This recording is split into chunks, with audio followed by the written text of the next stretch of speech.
Hi, Benji Brady. Welcome back in. We are back in the studio again. Back in the studio. Still dialing it in. Rocking. So still trying to figure this out. This is new, filming this way, filming in person. But last episode I felt really good. Yeah. Sitting down with y'all. Is it just me, or did our YouTube stats go way up? I'm only kidding. I hope so. We did have to change things around a little bit. Felt like you couldn't see Brady as much where he was sitting. I think the word you used this morning was awful short. And it was very offensive. I wasn't going to say it on the podcast where everybody would hear it, but I did say that. I did say you were a little shorter, but I felt like it's reality. Cleaner up. But man, we're gearing up for some potential winter weather as we're filming this. Oh yeah. I know for us that's always big as Pro. We're already preparing, making sure we're good to go. But winter's here. We'll see. We're in Alabama, so anything can happen. 70 or. I told somebody this morning, we were talking about it at the gym, and my buddy and I was like, I've seen like videos on Facebook where people are like, death is coming. People are going to die. Like people are like, ambulances are not going to be able to get there. And I'm like, I feel like they say that every single time. Oh yeah. It's probably AI driven too. Yeah. Yes, probably every time. So we'll get jumped in. I'm excited. This is one of Brady, your topics that we're talking about today. Signal versus noise. Yep. It's a great topic. So jump in a little bit and kind of explain like where this came from. What we're going to be talking about today, and we'll get ready to dive in. Yeah. So I think it start out with a question to you leaders that are out there. And, we're in a new year, the beginning of January, and kind of reflecting on last year, or even years past. But really the question is, do you feel tired? Mm-hmm. Every day. Do you feel frustrated? Every day. Do you feel we're 2 for 2 exhausted? Every day. Okay. And so I don't know that this is like a silver bullet, by any means. But I think this is a good concept, and really heard about this last year and did some research on it. But everybody knows who Steve Jobs is, I would think. Yeah. And if you don't, he was the CEO of Apple for many, many years. And, he was at Apple, and then he left, and then he came back. He got fired. That's right. Yeah. But when he came back, really he put these principles into place, and we're going to kind of chat through them today. But I know sometimes as leaders, we get overwhelmed by a lot of stuff. Why do we get overwhelmed is because we feel like, and I remember somebody telling me this one time, is a leader, if you remember the guy Atlas, he's got the world on his shoulders. A lot of times we feel like that, and it's because we feel like that we have to do everything. Yeah. We have to make every decision. And so this is what Steve Jobs was really good at, is he knew what decisions need to be made, and basically what to say yes to and what to say no to. And so really we're going to kind of look at this, but we live in a world that we're just bombarded. Like every day. We got emails and text messages. And now I don't personally do like the whole Snapchat and all that stuff, but there's just so many different platforms that we do have noise as a leader that's already there, but then sometimes we create our own noise. Yeah. It's funny you even mentioned Steve Jobs, because so much of my noise comes from my phone. That comes from there, and I try to be good. That is interesting. I try to be good about notifications. During the past 21 days, one thing we've done is when we got home, I put my phone in the bedroom. And I have important things like if one of y'all texts, I have y'all on a certain list. If Pastor Jeremy or Pastor Noah does, so I'll see it on my watch, but I'm not seeing everything else that comes through. And so I've tried this past year too to really, like, as I get notifications to my phone, I've gone in and tried to hit the option button and be like, do I need to really receive this all the time? Like, do I need that? Like, because so much of my noise comes from that. you're always connected to someone, or it feels like somebody can always get a hold of you when they need you. Funny story. We were at Bible study Monday night, and I mean we were in the middle of like this serious conversation, and it was deep. Like we were tackling some pretty deep stuff, and all of a sudden you hear da da da da da da, and the ESPN's going off. So anyway, who got fired? Yeah. Probably Indiana, who was winning the national championship. Yeah. So really the question for us as a leader, and this is what I want you guys to think about, and we want to talk around this, is beginning at the beginning of every year, and we might have talked about this last episode, I can't remember, but we only have this year 52 weeks. Yeah. Okay. Now, as of the recording of this episode, I think we're like 48 weeks left. Yeah. 47 weeks left, right?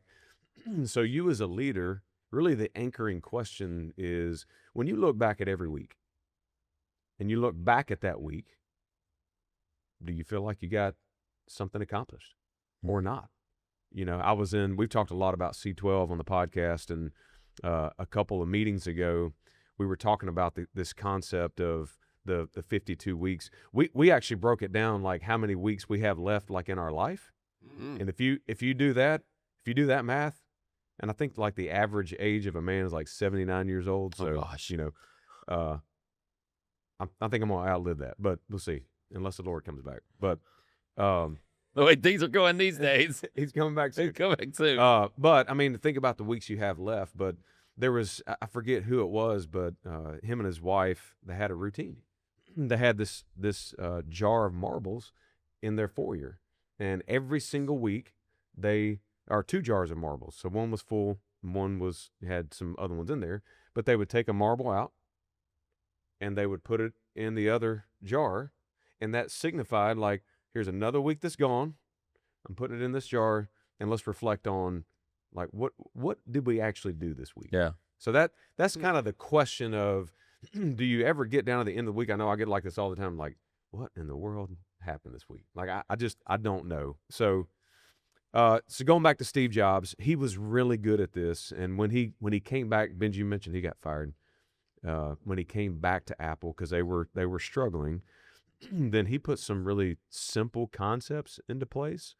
And he knew, I think we've talked about the Pareto principle on here before. Oh, yeah. Mm-hmm. But the 80-20, we've talked about 10X is easier than 2X. There's a 2-episode podcast on that we've done. Mm-hmm. But Steve Jobs was really good at this. And what he did was he put this grid up there of like 4 items. And I don't know how many products they had at the time, but they might have had like 20 or 30. And he said, guys, here's what we're going to do. We're going to make it real simple. And we're going to choose 4. Like, what are the 4 things that we're going to focus on this, during this season, this year, and that's it. Like, everything else is noise. And then what he would do is he would take the next 16, like every 16 hours, and say, what's the one thing that I can do that I'm going to focus on to make sure I get that done. Mm-hmm. So let's talk about that for a minute. I mean, that's difficult as a leader to filter out all the noise that's out there and try to focus on the one thing that's really going to move the needle. And Benji, you and I, we talk about this all the time. It's like, when everything's important, nothing is. Nothing's important. And there's a lot of good ideas, but are they the right idea for right now? Yeah, put them on a wish list and, focus on the ones you can accomplish, and that's really all you can do. Sometimes as leaders, we have these 4 things you're talking about, and then you look up and you start whiteboarding the 4 things, and you go, oh, man, I need to add number, to accomplish that one. I got to do this, and I got to do this, versus trying to plan it out. We like to charter things, around here, to try to say, okay, we're going to do it this way, and we're going to focus on this for next week. And then after we get that one accomplished, we're going to move to the next thing that affects. So it can kind of become a revolving, system over time. But it can become noise. And, there are some things that what can we do to make it simpler, right? The signal, you use the analogy in our strategic planning about the heartbeat. Sometimes the heartbeat, it just click, click, click, click, click, and then all of a sudden you get stressed, and it's like click, click, click, you start, so that becomes noise, and you realize something's wrong, and you look up, and what happened. So to your point, you got to try to stay on track, and if you can stay on track, whether it's week to week, quarter to quarter, year to year, you got to have an end result to accomplish what you want to accomplish, because it's not going to fix itself overnight. Yeah. No, the same things for us, because we're where we are. It's so easy to walk into an office or ask somebody to do something. Even like yesterday, we had a bunch of stuff going on, and I had a goal, and I didn't meet it, but I was like, I'm going to get this guide done today so we can get it digitalized, we can have it ready to go. And man, it was like, hey, I need this email sent out. Hey, I need help with this. Hey, I need this going on. And we've talked so much this year about how do we move from mom and pop to corporate, because those walk in an office settings, it's that noise you're talking about, but that's not that doesn't feel corporate. That doesn't feel big. And we've got to get our team to follow the processes, submit projects, get them in on time, get us the right details so we're not having to come back to you to be like, all right, you submitted that you need this graphic or you need this video or you need this on the website, but all you said was ... And I was like, so now we've created more time that if we had spent time in the beginning doing it the correct way Yeah. and giving that information, then we get what we need and kind of move on. And it's not, I think sometimes people get lost in the weeds in that they feel like people are being short or they're being rude or they're like being off-putting, but it's not that. It's give me what I need now so I don't have to bother you. Like, hey, you got a marriage night coming up, or hey, you've got, we need to have this project done so we can create this marketing campaign for our clients. But if you give me all that information from the beginning, all right, good, I'll deliver. Yeah. And that's it. Yeah. If you don't give me that information and you don't do those things, that's where I feel like you get more into those noise. And that's kind of what I'm assuming you guys deal with. But I feel like y'all have done really well the past few years. Really, like we don't get to you, Brady, unless it's like, hey, have you put it on my schedule? And it's not you being like, hey, I don't have time for you. It's I've got 50 other people asking to have time for it. So get on my schedule, and then we can look at it. So that way you can make sure you're getting the things that you're done. So I think. Yeah, I think that's a good point, Adam, because there are many things that we can do. Mm-hmm. Even you as a leader, you have skills and abilities. So, and this is the tough part. Like, yes, I can do that, but should I? Yeah. Mm-hmm. It's not about I have the ability to do that, but should I? So, I think it goes back to what we said before, Benji. When everything is important, nothing is. And as leaders, we have to have that focus because there's only like from a leadership perspective, there's only things that we can do. Yeah. Like there's only and I know delegation gets used a lot, but it is a good tool because you are in the position that you're in because you are the only person that can do certain things. So if somebody else can do it, then let them and also empower them to do it. So let's kind of break down this 80-20 rule. A lot of leaders know it, but they don't necessarily follow it. Mm-hmm. And so, we're going to talk through like why do we, I think it's a trap. So why do we get into that trap? And I think it goes back to what we talked about at the beginning, is because we feel like we're the only ones that can fix that problem. Yep.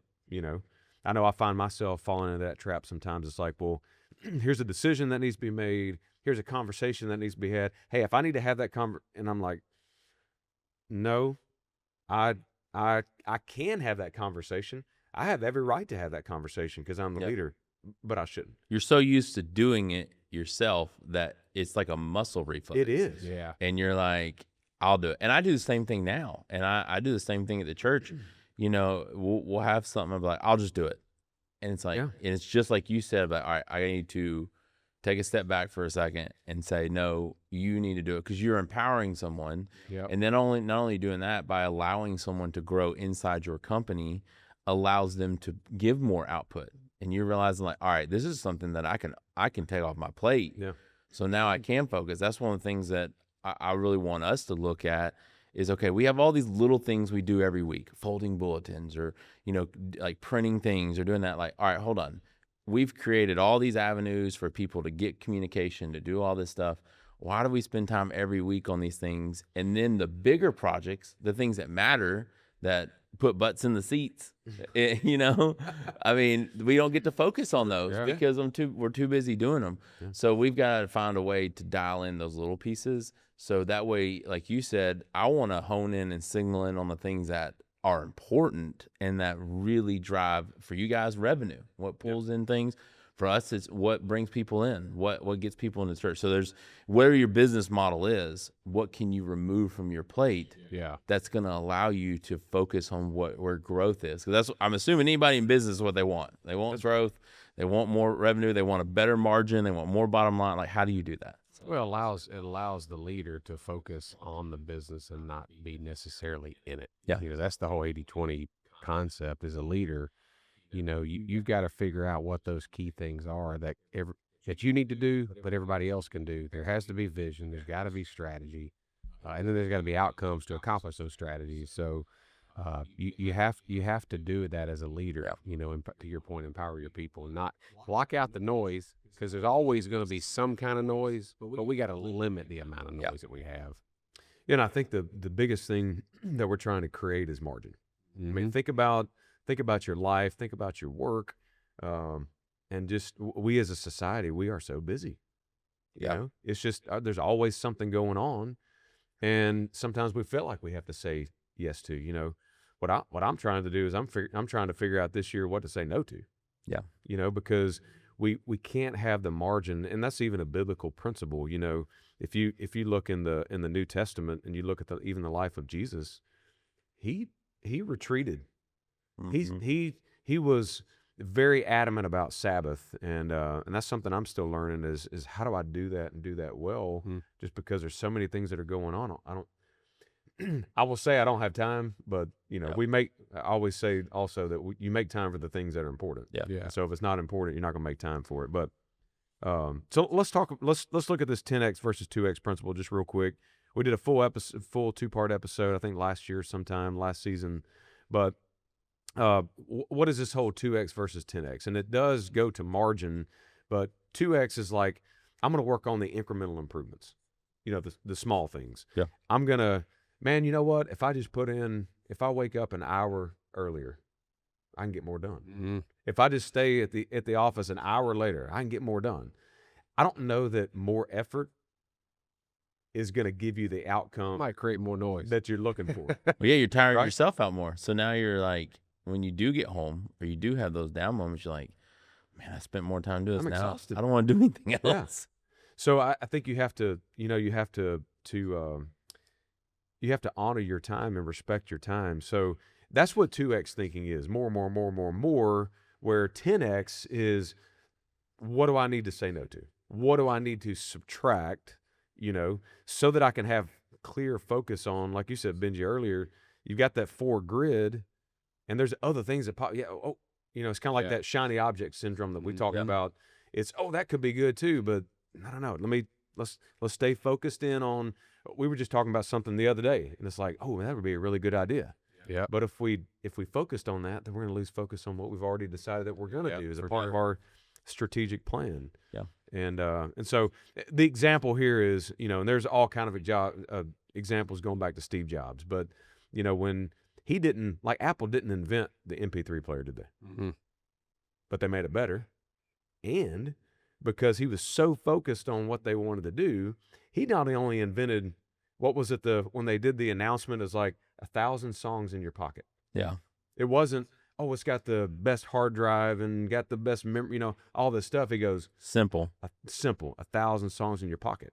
And then off of that, he already had the vision to create an ecosystem of Apple Music and all these subscription models and all those things.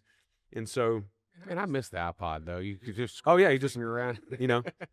but that's what made him so good is everybody else was focused. Every other company was focused on noise. Yeah. He said, we didn't invent it, but we're gonna make it so much better, and we're gonna create a system.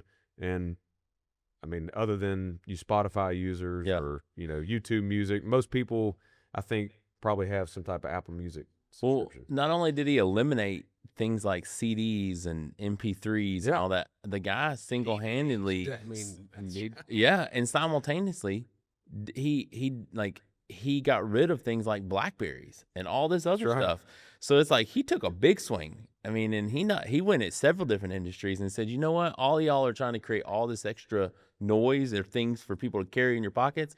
Let me give you one thing. Let me give you one thing. And then the man went and cut the cord on that stuff, so you're not having cords. I mean, you're talking about an ecosystem. I understand why Apple is more expensive. I understand these things because you're paying for something that's working really well, and you're paying for something that works together. Like, I love the fact that I can, especially for me as a creative, when I work on something here, I can send it to my phone at the same quality by airdropping it. I don't have, or and I can, and it's just easy. Or drop it into my photos, and it automatically works together. And so it creates this. Apple doesn't do that, or I'm sorry, Apple does that, but like Microsoft, to me, when I've worked, I don't feel like it's that way. Android isn't that way. So that's one of the reasons why I'm here, because he's created a way to get rid of the noise and carry extra things and have all this stuff in your pockets. Yeah. That's it's amazing. You go back to thinking about noise, getting rid of all these other things. True story. We actually went probably in November of 25. We went and bought a VHS player from a guy. $60. $60. And we played. Actually watched Home Alone right after Thanksgiving on VHS, and the kids were like, What is this? "What? How in the world did you guys watch this stuff?" To your point, seeing It wasn't in 4K, was I it? have a whole box of DVDs at home that I told Emily the other day. I'm like you have a hard time getting rid of them because I have stuff that I've collected. just donate. But I mean, I've got like Lord of the Rings extended version. I remember going to Best Buy and buying that stuff, yeah. and now I'm like, Hey, we bought a record player not too long ago too. We did too. Just to go back to the just vinyl. to have it. So do I get rid of That was noise. Hey, yeah. The vinyls do have noise, Yes. contrary to popular belief. But yeah, man, that's just. I mean, those are the all types of things that you see, and Vision. It's about it's the vision and creating. As you're talking about the 10x, creating systems and having things in place. One of the things that I've really tried to do myself is obviously I have a full-time job at the church.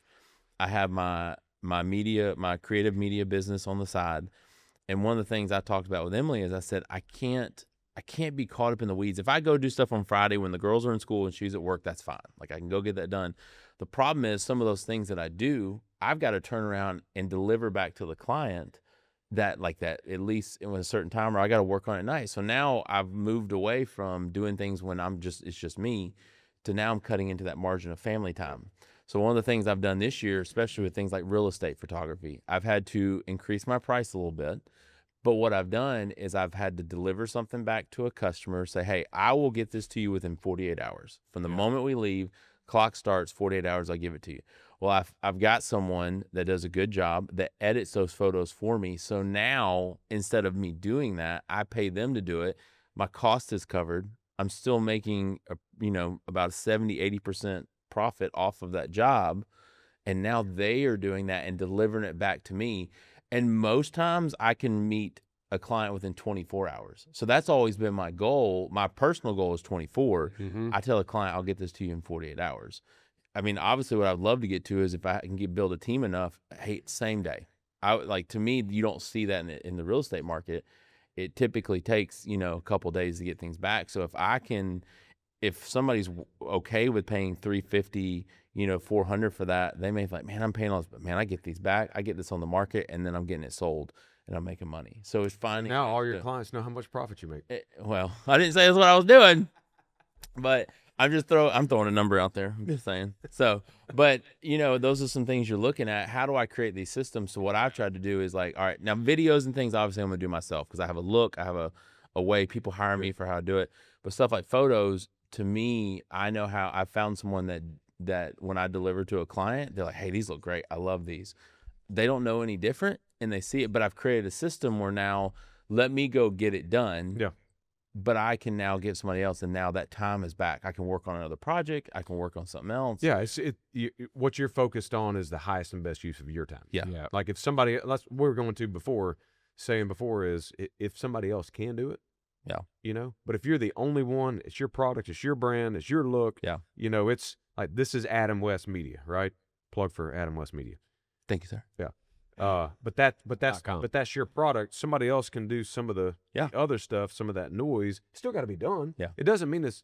And listen, I hope you guys don't hear what we're saying. We talked about this in our leadership meeting, but noise doesn't mean it's bad. Yeah. Right. Yeah. Because what could be noise for us might be signal for somebody else. Yes. But we have to focus on what ours is. So as we kind of land the plane, I think this is probably going to be a two-part. 100% two-parter. Yeah. Okay. So we'll come back next time and we'll talk through some practical steps. But I just want to leave you guys with this, and then Benji will wrap us up. But we're going back to 10x versus 2x. You don't 10x by focusing on the 80%. You 10x by focusing on the 20%. Mm-hmm. And that goes a long way in any different circle, any different organization. Doesn't matter who you are. It's going to be fun because next time we're going to talk about some examples of what that may look like if you're a Serve Pro leader, which we are. We may go into some fun examples about that. We've even got some fun examples about some church leadership. So I'm ready for that one. that'll be Love it. Adam's like, I'm ready for that one. and then we'll go for some generic like leadership, stuff too. But it should be a fun second part. It'll be good. It was a good topic. I mean, I think it's very timely too. We're still in the beginning of the year. yeah. You have time to say, like you said. I mean, I think you're almost now 11 months. I mean, at this point, I mean, even when this episode comes out, you only have 11 months. Yep. So you've already lost 1 month in 2026. So you got 11 more. So what are you gonna do with the last 11? That's right. Yeah. Yeah. Well, as always, look, if you're listening to us on any of your favorite, platforms, whether it's Apple's podcast or Spotify or whatever, check us out on YouTube. These tools are designed. We've got shorts and small clip videos and reels and stuff. You make it show your team out there. This is what this is designed for, to help make leaders better. And the reason we do it is because we know the Lord is on our side and can help us through any situation.